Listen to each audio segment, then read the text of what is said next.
ಈ ಜಗತ್ತಿನಲ್ಲಿ ಶಕ್ತಿಶಾಲಿ ದೇವರುಗಳಲ್ಲಿ ಕೆಂಪಮ್ಮ ತಾಯಿಯು ಒಬ್ಬರು.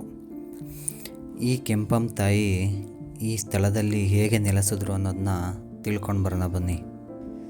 ನಾನು ನಾಗಲಾಪುರಕ್ಕೆ ಅಲ್ಲಿನ 2 ದೇವಸ್ಥಾನಗಳನ್ನ ನೋಡೋಕ್ಕೆ ಅಂತ ಹೋಗ್ತಾ ಇರಬೇಕಾದ್ರೆ ಈ ದೇವಸ್ಥಾನ ಸುಮ್ಮನೆ ಹಿಂಗೆ ಪಾಸ್ ಆಯಿತು. ನಾನು ದೇವ್ರನ್ನ ರೂಪ ನೋಡಿ ಮತ್ತೆ ಗಾಡಿನ ರಿಟರ್ನ್ ತೊಗೊಂಬಂದು ಇಲ್ಲಿ ಬಂದು ಕೈ ಮುಟ್ಕೊಂಡು ಹೋದೆ. ಹಾಗೆ ದೇವ್ರ ಬಗ್ಗೆ ನನಗೆ ಕುತೂಹಲ ಜಾಸ್ತಿ ಆಯಿತು. ಅದಕ್ಕೋಸ್ಕರ ಅಲ್ಲಿನ ಅರ್ಚಕರಾದಂಥವ್ರನ್ನೇ ನಾನು ಕೇಳಿದೆ ದೇವ್ರ ಬಗ್ಗೆ ಏನಂತ ಹೇಳಿದ್ದಾರೆ, ಹಾಗೆ ಇದು ಯಾವ ಊರು ಅಂತಲೂ ಕೂಡ ಹೇಳಿದ್ದಾರೆ. ದಯವಿಟ್ಟು ಯಾರೂ ವೀಡಿಯೋನ ಸ್ಕಿಪ್ ಮಾಡೋದಕ್ಕೆ ಹೋಗಬೇಡಿ, ಪೂರ್ಣವಾಗಿ ನೋಡಿ.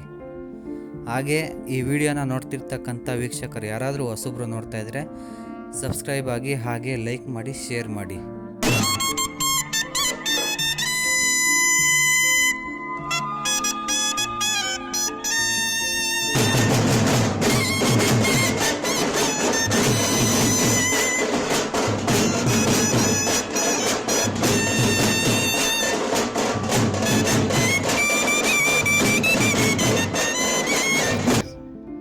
ಈ ಕೆಂಪಮ್ಮ ದೇವಿ ಇಲ್ಲಿ ಮುತ್ತುಗದಳ್ಳಿಯಲ್ಲಿ ವಾಸವಾಗಿರುತ್ತಾರೆ.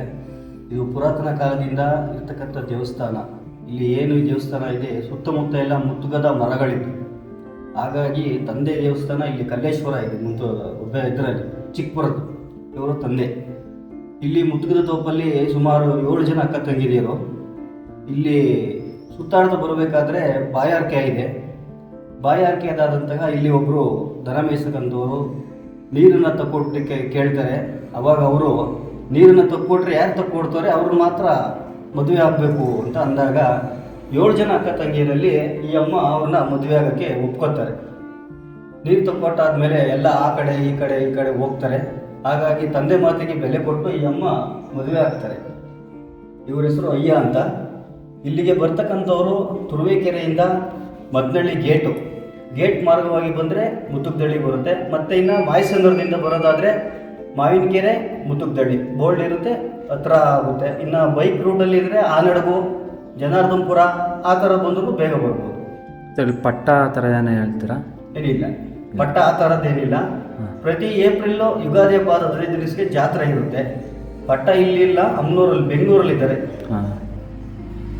ಅಂದರೆ ಯಾರನ್ನ ಕೇಳಿದ್ರೆ ಹೂವು ಕೇಳ್ಕೊಂಡು ಇಲ್ಲಿ ಹೂವು ಪ್ರಸಾದ ಆಗುತ್ತೆ. ಮಂಗಳವಾರ, ಭಾನುವಾರ, ಗುರುವಾರ ಹೂವು ಪ್ರಸಾದ ಆಗುತ್ತೆ, ಕೇಳ್ಕೋಬೋದು.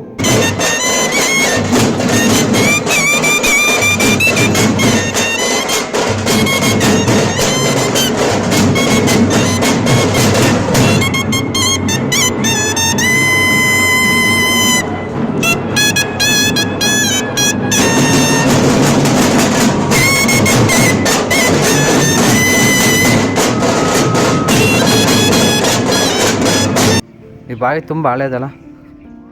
ಸುಮಾರು ಒಂದು 70 ಅಡಿ ಮೇಲಿದೆ. 70 ಅಡಿ ಮೇಲಿದೆ. ಇದಕ್ಕೆ ಫ್ರೆಂಚ್ ಮಾಡಿಸಿದ್ದಾರೆ.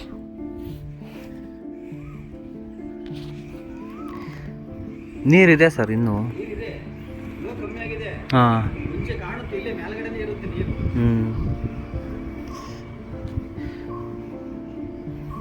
ಈ ಬೇವಿಂದು ಎಲ್ಲ ಇದ್ದು ಬೇರೆ ಬೆಳೆದು ಬಿಟ್ಟಿದೆ. ಬೇವಿನ ಬೇರೆಲ್ಲ ಬೆಳೆದು ಬಿಟ್ಟೈತೆ ಅಂದೆ.